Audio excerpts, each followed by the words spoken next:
நேர்காணலின் தொடர்ச்சி இன்று என்பதாக தலைப்பிடப்படுகிறது. நாளதாவிறுதியில் முக்கிய பேசுபொருளாக மாறியுள்ள முன்னாள் ஜனாதிபதி ரணில் விக்ரமசிங்க அல் ஜசீரா செய்தி சேவைக்கு வழங்கியுள்ள நேர்காணலில் தொடர்ச்சி இன்றும் எதிர்வரும் திங்கட்கிழமையும் மற்றும் புதன்கிழமை ஆகிய தினங்களிலும் ஒளிபரப்பாகவிருக்கின்றது. பிரபல சர்வதேச ஆங்கில ஊடகமான அல் ஜசீரா செய்தி சேவையின் ஊடகவியலாளர் மெஹதி ஹசனுக்கு முன்னாள் ஜனாதிபதி ரணில் விக்ரமசிங்க அளித்த நேர்காணலில் அதாவது ஹெட் டு ஹெட் முதற் பகுதி இலங்கை நேரப்படி வெளியாகிறது. கடந்த 2 தினங்களுக்கு முன்னர் வெளியாகிறது.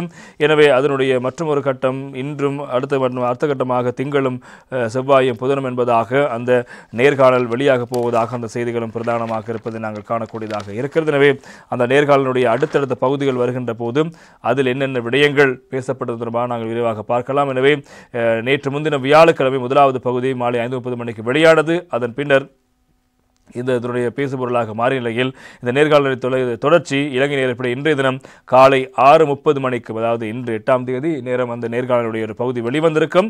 எனவே காலை 6:30 மணிக்கும் நாளை மறுதினம் திங்கட்கிழமை மாலை 5:30 மணிக்கும் இருவரும் புதன்கிழமை காலை 6:30 மணிக்கும் அல் ஜசீரா செய்தி சேவையில் இந்த நேர்காணல் ஒளிபரப்பு செய்யப்படவிருக்கிறது. எனவே தற்போது அந்த நேர்காணல் அல் ஜசீராவில் ஒளிபரப்பப்படுகிறது என்பதும் முக்கியமான செய்தியாக நாங்கள் இங்கே சுட்டிக்காட்ட வேண்டும்.